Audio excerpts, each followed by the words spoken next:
अस्सलाम वालेकुम, नमस्कार, सत श्री अकाल, गुड इवनिंग। कैसे हैं आप लोग? एक मरतबा फिर आइल्स की नई वीडियो के साथ आपके साथ हूँ। इस वीडियो में हम बात करेंगे रीडिंग की। और वाकई परेशान होने की ज़रूरत नहीं है कि आइल्स इंग्लिश का एग्ज़ाम है और एक और उर्दू हिंदी में वीडियो आ गई है। सिर्फ इसलिए कि जो लोग नहीं समझ सकते या जिनकी बैंड रिक्वायरमेंट्स बहुत ज़्यादा नहीं है, वो एटलीस्ट मेरी इस वीडियो को सुने और जो मैं एडवाइस कह रहा हूँ उस पर अमल करें, ताकि वो फर्स्ट अटेम्प्ट में वो स्कोर लेकर आ सकें जिसकी वो इच्छा रखते हैं। याद रखिए, आइल्स रीडिंग में अच्छा स्कोर करने के लिए आपकी ग्रामर का बहुत अच्छा होना ज़रूरी नहीं है, मगर इसका ये हरगिज़ मतलब नहीं है कि आइल्स में ग्रामर का कोई किरदार नहीं है। आपका स्पीकिंग एग्ज़ाम होना है, आपका राइटिंग एग्ज़ाम होना है, वहाँ आपको ग्रामर की लाजमी ज़रूरत आएगी। आपके स्कोर्स पे डिपेंड करेगा कि आपकी ग्रामर का लेवल क्या होना चाहिए, मगर आपके लिसनिंग एग्ज़ाम के अंदर, आपके रीडिंग के एग्ज़ाम के अंदर ग्रामर का ख़ास रोल नहीं है। वहाँ क्या मैटर करता है? आपकी स्पेलिंग, आपका फोकस, आपकी अंडरस्टैंडिंग। इन चीज़ों का आपने ध्यान रखना है। अब मैं बात करूँगा रीडिंग एग्ज़ाम की। रीडिंग एग्ज़ाम में आपके अमूमन 3 सेक्शंस होते हैं। Normally 3 sections are there. Number 1, और हर सेक्शन के अगेंस्ट में आपको मुख्तलिफ क्वेश्चंस मिलते हैं। टोटल क्वेश्चंस आपके 40 होते हैं। 1 घंटे का आपका एग्ज़ाम होता है। इसका मतलब ये है कि 1 घंटे में रहे 60 मिनट, 40 सवालात हैं, तो तकरीबन 1 मिनट से कुछ ज़्यादा टाइम आपके पास है हर सवाल को सॉल्व करने का। तो क्या ये टाइम काफ़ी नहीं है? बिल्कुल काफ़ी है। उस वक्त जब आप ध्यान लगाकर टेस्ट को सॉल्व कर रहे हैं। जो चीज़ जहन में रखने वाली है वो ये कि रीडिंग खाली पढ़ने का नाम नहीं है। दिस इज़ अ कैट मैं भी पढ़ सकता हूँ, आप भी पढ़ सकते हैं, कोई भी पढ़ सकता है। मगर क्या दिस इज़ अ कैट पढ़ने के बाद मुझे ये समझ में आ रहा है कि ये बिल्ली है या नहीं आ रहा? ये लाजमी है। तो कहने का मकसद ये है कि लफ्ज़ों को ना पढ़ें, मतलब को समझने की कोशिश करें।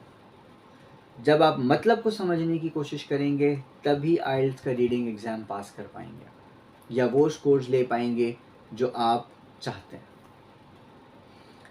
ज़रूरी, बहुत बहुत ज़रूरी है यार इस बात को समझना कि मेरी स्कोर रिक्वायरमेंट क्या है और मैंने उसी हिसाब से तैयारी करनी है। सबसे पहली चीज़ जो आपने शुरू करनी है, जब आपको पता लगे कि यार किसी दोस्त ने कहा है कि भाई मैं कनाडा बुला रहा हूँ, आइल्स निकाल ले, या किसी ने कहा भाई चले आओ मेरे पास ऑस्ट्रेलिया में, मैं तुम्हारा इंतज़ार कर रहा हूँ, यूके में आ जाओ, तुम्हारा लेटर निकाल दिया है मैंने, आइल्स करने बैठो। जिस लम्हे ये इन्फॉर्मेशन मिले मेरे भाई, उसी लम्हे रीडिंग पे काम शुरू कर दो। करना क्या है? बहुत ज़्यादा लंबा चौड़ा काम नहीं करना। मुख्तलिफ़ अखबारात आते हैं, इंटरनेट है, हर मोबाइल में मौजूद है। किसी भी इंग्लिश न्यूज़पेपर की वेबसाइट पे चले जाओ और वहाँ मुख्तलिफ़ किस्म की न्यूज़ पढ़ो। खाली गवर्नमेंट या पॉलिटिक्स की नहीं। जैसे आजकल आज तो हर किसी को, हम सब कॉन्टिनेंट वाले हैं तो सबको बस सियासत का भूत सवार रहता है। तो खाली सियासी ख़बरें नहीं पढ़ो, खाली पॉलिटिक्स को नहीं देखो, स्पोर्ट्स की ख़बरें पढ़ो, कुछ कंस्ट्रक्टिव ख़बरें पढ़ो, कुछ अच्छी न्यू मूवीज़ के रिव्यू पढ़ो इंग्लिश में। मुख्तलिफ़ चीज़ें पढ़ोगे तो जहन में मुख्तलिफ़ अल्फाज आएंगे और यही अल्फाज तुम्हें तुम्हारी राइटिंग के अंदर और तुम्हारी स्पीकिंग के अंदर मदद देंगे। दूसरा ये कि अब पढ़ना कैसे है? पढ़ना ऐसे है कि जैसे तुमने एक न्यूज़पेपर की वेबसाइट पे गए, एक न्यूज़ ओपन की, अब एक पैराग्राफ पढ़ो, पहला पैराग्राफ। अब ऐसा भी नहीं कि 2 लाइनों का पैराग्राफ है तो बस 2 लाइनें पढ़ के रुक गए। अगर पैराग्राफ छोटा है तो थोड़ा बड़ा पैराग्राफ पढ़ लो, कम से कम 10 से 15 लाइनें पढ़ो। 10-15 लाइन्स पढ़ने के बाद रुको और अपने आप से सवाल करो कि तुम्हें इन 15 लाइनों में समझ में क्या है। और जब बता दो अपने आप को कि यार ये समझ में आया है, दोबारा रीड करो और देखो कि क्या तुमने सही समझा था या गलत समझा था। अब तुम बोलोगे यार बोर कर रहा है, ऐसे कौन करता है? मेरे भाई करना तो पड़ेगा। अगर तुम्हें 4 चाहिए, 4.5 भी चाहिए, तो जवाब तो सही होंगे तभी आएंगे ना। तो एक दफ़ा समझ पैदा करो, 3-4 दिन इस प्रैक्टिस को करके देखो, हार्डली तुम्हारे 10 मिनट भी नहीं जाएंगे, मगर वो 10 मिनट बैंड 4 को बैंड 6 बना देंगे। समझ रहे हो मेरी बात को? तो शुरू करो 10 से 15 लाइनें या एक पैराग्राफ से, रुको, पूछो कि क्या समझ में आया, फिर पढ़ के देखो कि क्या वाकई ये बात हुई है। फिर कुछ दिनों के बाद एक पैराग्राफ के बजाय 2 पैराग्राफ साथ पढ़ना शुरू करो, और 2 पैराग्राफ के बाद 3 पैराग्राफ साथ पढ़ना शुरू करो। इस तरीके से अपने पैराग्राफ की तादाद बढ़ा के अपनी समझ को चेक करो। आइल्स का एग्ज़ाम पास करने के लिए जो दूसरी सबसे इम्पॉर्टेंट टेक्निक है वो है स्कैनिंग। स्कैनिंग क्या है? बिल्कुल वो कंप्यूटर पे रखा, वो सॉरी प्रिंटर पे रखा पेपर और स्कैन कर दिया। स्कैन क्या करता है? ऊपर से एक इमेज निकाल लेता है। तो आपने भी यही करना है। अभी जो हमने शुरू में समझा ना कि हमने एक पैराग्राफ से 2 पैराग्राफ बने, फिर 3 पैराग्राफ बने, अब इसको जल्दी जल्दी पढ़ने की हैबिट पैदा होगी, क्योंकि अब दिमाग आइडिया पकड़ रहा है, खाली लफ्ज़ नहीं देख रहा। तो आइडिया पकड़ने का नाम है स्कैनिंग। तो स्कैनिंग में क्या जल्दी जल्दी से पढ़ा, अच्छा हाँ इसमें ये बात हो रही है, तो हमें पहला पैराग्राफ 2 मिनट में पढ़ के ये तो समझ में आ गया कि बात क्या चल रही है। गरचे अल्फाज समझ नहीं आए, हमने पूरे अल्फाज नहीं पढ़े। अब उसके बाद अल्फाज पकड़ने के तरीके का नाम है स्किमिंग। स्किमिंग का मतलब अगर वैसे देखा जाए तो काटना, तो पतला दुबला कर देना। कैसे करोगे? जब तुम स्कैनिंग कर रहे हो रीडिंग के अंदर, अपने पैसेज के अंदर, जो लफ्ज़ लगे कि ये इंपॉर्टेंट है, फॉर एग्जाम्पल कहीं लिखा है this is an ancient place, ये एक पुरानी जगह है, this is an ancient place. Ancient एक कैची वर्ड है, एंशिएंट को अंडरलाइन कर दिया। अब कहीं भी बात होगी visit to an old place, visit to an archaeological site, तुम्हारा जहन खुद काम करेगा, यार ये मैंने एंशिएंट प्लेस पढ़ा, ये उससे कुछ रिलेटेड है। एंशिएंट प्लेस को देखोगे फ़ौरन उस तरफ आ जाओगे। तो 3 चीज़ें करनी है अपना रीडिंग एग्ज़ाम इम्प्रूव करने के लिए। नंबर 1 रीडिंग करनी है, पढ़ना है और समझ के पढ़ना है। नंबर 2 स्कैनिंग करना है। जब समझ के पढ़ोगे स्कैनिंग की टेक्निक ऑटोमेटिकली डेवलप हो जाएगी। तीसरी चीज़ स्किमिंग करनी है, यानी इम्पॉर्टेंट क्वेश्चंस को अंडरलाइन करना है। हर बंदे का आइल्स रीडिंग एग्ज़ाम देने का एक स्टाइल है। कुछ लोग पहले सवाल पढ़ते हैं फिर पैसेज पे जाते हैं, कुछ पहले पैसेज पढ़ते हैं फिर सवाल पर आते हैं। तुम्हारा कोई भी स्टाइल हो, ये जो अंडरलाइन करना है, ये जो स्कैन करना है, ये कॉन्सेप्ट वहीं का वहीं रहेगा। अगर इस पे मेहनत कर लोगे, इसको अच्छी तरीके से कर रहे हो, मुझसे अभी लिखवा लो, 6 to 7 बैंड्स कहीं नहीं गए तुम्हारे। आखिरी चीज़ जो तुम्हें बैंड 8 बैंड 9 तक भी ले जा सकती है वो है true false not given question. ये इम्पॉर्टेंट है समझना कि ट्रू फॉल्स और नॉट गिवन।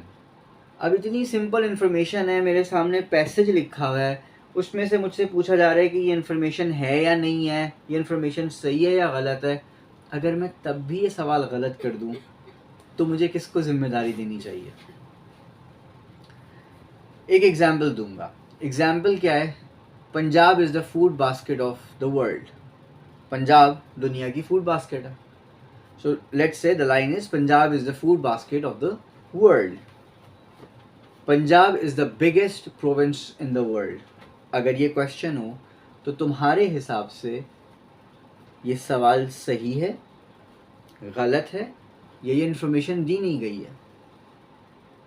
गलत है। अच्छा तुम कह रहे हो सही है, क्यों भाई सही है? बिगेस्ट फूड बास्केट है, प्रोविंस की बात नहीं हो रही। तो प्रोविंस तो गया, इसका मतलब है ये इन्फॉर्मेशन अगर है तो गलत है। नंबर 2, क्या इसके अंदर पंजाब के रकबे की बात की गई है? कितना हिस्सा है पंजाब का, कितना बड़ा पंजाब है, इसकी बात हुई है? नहीं हुई।